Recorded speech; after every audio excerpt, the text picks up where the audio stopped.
ဒီမှာလဲသုံးပြီးဟိုးမှာနည်းနည်းတော့မဟုတ်ဘူးကားတွေရော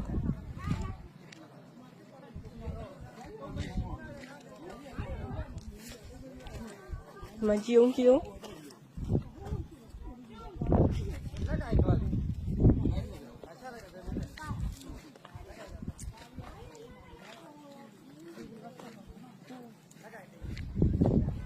အိုးရေတွေကိုထွက်လို့ကြည့်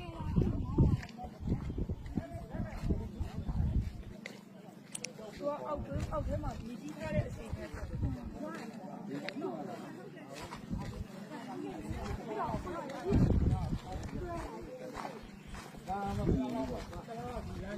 တလားလောက်ကတော့ဟာဒီရစ်သားနဲ့